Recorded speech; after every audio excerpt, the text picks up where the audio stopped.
भारत की आज़ादी के लिए अपनी जान की परवाह किए बिना अंग्रेजों से लड़ने वालों में महिला स्वतंत्रता सेनानियों का भी विशेष योगदान है। देश की आज़ादी की लड़ाई के लिए महिलाओं ने खुद को बलिदान कर दिया था। झांसी की रानी अहिल्याबाई और कई दमदार व्यक्तित्व की महिलाओं की जाबाजी का भारतीय इतिहास गवाह है। इन महिलाओं में एक नाम दुर्गावती का भी शामिल है। दुर्गावती देवी को आप दुर्गा भाभी के नाम से ही जानते होंगे। दुर्गा भाभी भले ही भगत सिंह, सुखदेव और राजगुरु की तरह फांसी पर न चढ़ी हों, लेकिन उनके कंधे से कंधा मिलाकर आज़ादी की लड़ाई लड़ती रही थीं। स्वतंत्रता सेनानियों के हर आक्रामक योजना का हिस्सा बनी थीं वो। दुर्गा भाभी बम बनाती थीं तो दूसरी तरफ अंग्रेजों से लोहा लेने जा रहे देश के सपूतों को टीका लगाकर विजय पथ पर भी भेजती थी। चलिए आज हम जानते हैं उस वीरांगना दुर्गावती के बारे में। दुर्गा भाभी का जन्म 7 अक्टूबर 1907 को शाहजहांपुर ग्राम, अब कौशाम्बी जिला में पंडित बांके बिहारी के यहाँ हुआ था। इनके पिता इलाहाबाद कलेक्ट्रेट में नाजिर थे और इनके बाबा महेश प्रसाद भट्ट जालौन जिला में थानेदार के पद पर तैनात थे। दुर्गा भाभी को भारत की आयरन लेडी के नाम से भी जाना जाता है।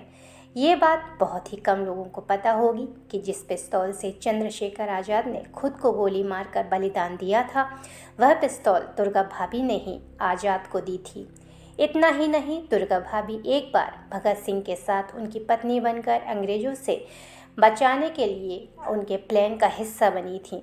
लाला लाजपत राय की मौत के बाद दुर्गा भाभी इतना गुस्से में थीं कि उन्होंने खुद स्कॉट को जान से मारने की इच्छा जताई थी। दुर्गावती भारत की आज़ादी और ब्रिटिश सरकार को देश से बाहर खदेड़ने के लिए सशस्त्र क्रांति में सक्रिय भागीदार थीं। जब वह भगत सिंह और उनके दल में शामिल हुई थीं तो उन्हें आज़ादी के लिए लड़ने का मौका मिल गया। दरअसल दुर्गावती का विवाह 11 साल की उम्र में हुआ था। उनके पति का नाम भगवती चरण बोहरा था, जो कि हिंदुस्तान सोशलिस्ट रिपब्लिकन एसोसिएशन के सदस्य थे। इस एसोसिएशन के अन्य सदस्य उन्हें दुर्गा भाभी कहते थे, इसीलिए वह इसी नाम से प्रसिद्ध हो गईं। 16 नवंबर 1926 को लाहौर में करतार सिंह सराभी की शहादत की 11वीं वर्षगांठ मनाने को लेकर दुर्गा भाभी चर्चा में आई थीं।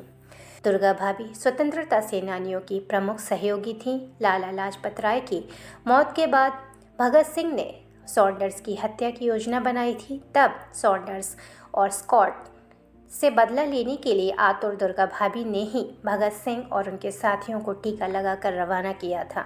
इस हत्या के बाद अंग्रेज उनके पीछे पड़ गए थे। दुर्गा भाभी ने उन्हें बचाने के लिए भगत सिंह के साथ वेश बदलकर शहर छोड़ दिया था। इतना ही नहीं, सन 1929 में जब भगत सिंह ने विधानसभा में बम फेंकने के बाद आत्मसमर्पण किया था, उसके बाद दुर्गा भाभी ने लॉर्ड हैली की हत्या करने का भी प्रयास किया था।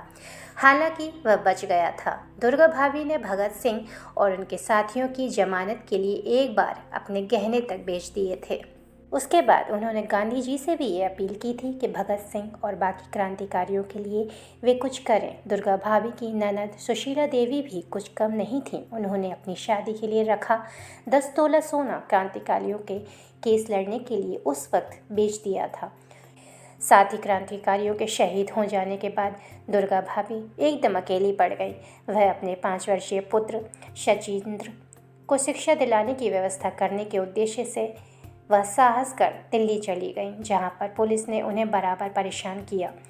दुर्गा भाभी उसके बाद दिल्ली से लाहौर चली गईं, जहां पर पुलिस ने उन्हें गिरफ्तार कर लिया और 3 वर्ष तक नज़रबंद रखा। फरारी, गिरफ्तारी व रिहाई का यह सिलसिला 1931 से 1935 तक चलता रहा। अंत में लाहौर से जिला बदर किए जाने के बाद 1935 में गाज़ियाबाद में प्यारेलाल कन्या विद्यालय में अध्यापिका की नौकरी करने लगीं और कुछ समय बाद पुनः दिल्ली चली गईं और कांग्रेस में काम करने लगीं। कांग्रेस का जीवन रास न आने के कारण उन्होंने 1937 में छोड़ दिया। 1939 में इन्होंने मद्रास जाकर मारिया मॉन्टेसरी से मॉन्टेसरी पद्धति का प्रशिक्षण लिया और 1940 में लखनऊ में कैंट रोड के एक निजी मकान में सिर्फ 5 बच्चों के साथ मॉन्टेसरी स्कूल खोला। आज भी यह विद्यालय लखनऊ में मोंटेसरी इंटर कॉलेज के नाम से जाना जाता है। 14 अक्टूबर 1999 को गाजियाबाद में उन्होंने सबसे नाता तोड़ते हुए इस दुनिया से अलविदा कह दिया। भारत की इस वीरांगना को हम सब भारतीयों का शत शत नमन।